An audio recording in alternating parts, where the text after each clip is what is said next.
ભારતના બંધારણના ઘડવૈયા, ભારત રત્ન, સૌથી વિદ્વાન એવા ડોક્ટર બાબાસાહેબ આંબેડકર જેમને ગુરુ માનતા હતા તેવા ઓબીસી જ્યોતિબા ફૂલેના ક્રાંતિકારીનું ક્રાંતિકારી પુસ્તક ગુલામગીરી.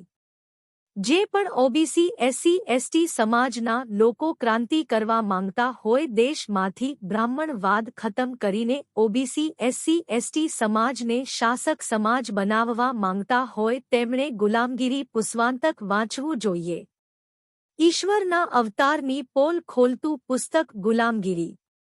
આપણી કમનસીબી છે કે 99% ઓબીસી પોતાના પૂર્વજ જ્યોતિબા ફૂલેની વાત જાણતા નથી. ચાલો આજે વાત કરીએ એક એવા પુસ્તકની જેણે 19મી સદીમાં ભારતીય સમાજમાં ખળભળાટ મચાવી દીધો હતો. હા, આપણે વાત કરી રહ્યા છીએ જ્યોતિબા ફૂલેના ગુલામગીરી વિશે. આ પુસ્તક ખરેખર તો સદીઓથી ચાલતા આવેલા દમન પર એક ખૂબ જ તીખી અને સચોટ ટિપ્પણી છે. આ કોઈ સામાન્ય પુસ્તક નથી, આ તો એક મિશન છે. ફૂલે પુસ્તકની શરૂઆતમાં જ પોતાનો ઇરાદો એકદમ સ્પષ્ટ કરી દે છે.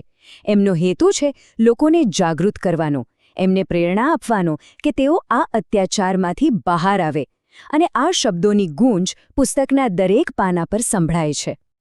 તો ફૂલેના વિચારોનો પાયો શું છે? એમની દલીલ ક્યાંથી શરૂ થાય છે? ચાલો એમના મુખ્ય ઐતિહાસિક દાવાથી જ શરૂઆત કરીએ, જે આપણને ગુલામીના ઇતિહાસને એક સાવ અલગ જ નજરથી જોવાની તક આપે છે. અહીં ફૂલે એક બહુ જ ક્રાંતિકારી વિચાર રજૂ કરે છે.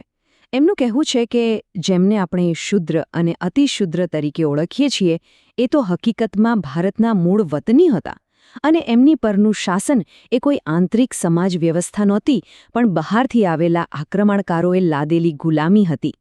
આ એક જ દલીલ ભારતના ઇતિહાસની આખી પરંપરાગત સમજને પડકારે છે. ફૂલે માટે ગુલામીનો અર્થ ફક્ત શારીરિક બંધન નથી. ના, એનાથી પણ એક વધુ ઊંડી, વધુ ખતરનાક ગુલામીની વાતે કરે છે, અને એ છે માનસિક ગુલામી. એમનું કહેવું છે કે લોખંડની બેડીઓ તો કદાચ તૂટી પણ જાય, પણ જે વિચારોની, જે વિચારધારાની બેડીઓ હોય છે ને, એ તોડવી બહુ જ મુશ્કેલ છે. તો સવાલ એ થાય કે આ માનસિક ગુલામી આખરે કામ કઈ રીતે કરે છે? ફૂલે એની પાછળની આખી પદ્ધતિને ખુલ્લી પાડે છે. ચાલો વિચારધારાની આ સાંકળોને જરા વધુ નજીકથી સમજીએ. ફૂલેના મત મુજબ માનસિક ગુલામીનું સૌથી મોટું અને મુખ્ય હથિયાર એટલે આ બનાવટી ધાર્મિક ગ્રંથો. તેઓ દાવો કરે છે કે આ કોઈ ઈશ્વરીય ગ્રંથો નથી, પણ શાસકોએ પોતાની સત્તા જમાવી રાખવા અને લોકોના મગજ પર કાબૂ મેળવવા માટે ઘડી કાઢેલા છે.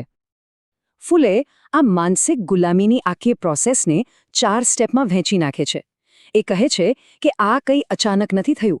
આ એક બહુ જ સોચી સમજીને બનાવેલી રણનીતિ હતી, જેનો એકમાત્ર હેતુ લોકોને હંમેશ માટે અજ્ઞાનતાના અંધકારમાં રાખવાનો હતો.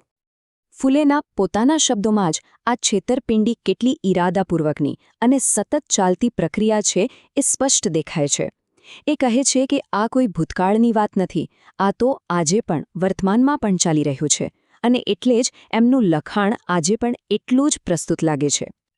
ફૂલે પોતાનું વિશ્લેષણ માત્ર ભારત પૂરતું નથી રાખતા. એ એક એવી સરખામણી કરે છે જે આપણને આશ્ચર્યમાં મૂકી દે છે અને એમના દૃષ્ટિકોણની વિશાળતા બતાવે છે. ચાલો જોઈએ આ અમેરિકન સમાંતર શું છે. આ પુસ્તક કોને સમર્પિત છે એ જાણવાથી જ એમની વૈશ્વિક દ્રષ્ટિનો ખ્યાલ આવી જાય છે.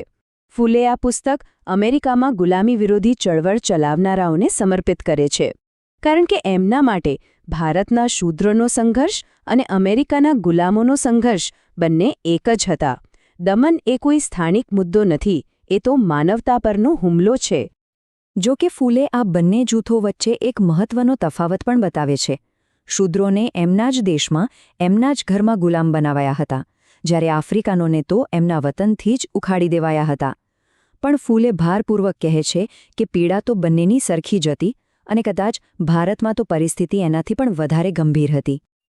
ફૂલે અમેરિકન ગુલામીની ભયાનક વાસ્તવિકતા પર કોઈ પડદો નથી નાખતા.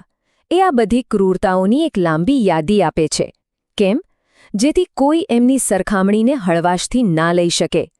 આ વિગતો આપણને સમજાવે છે કે ફૂલે બંને જગ્યાએ અત્યાચારનું સ્તર કેટલું સરખું માનતા હતા. તો પછી આ દમન આટલી સદીઓ સુધી ટક્યું કઈ રીતે?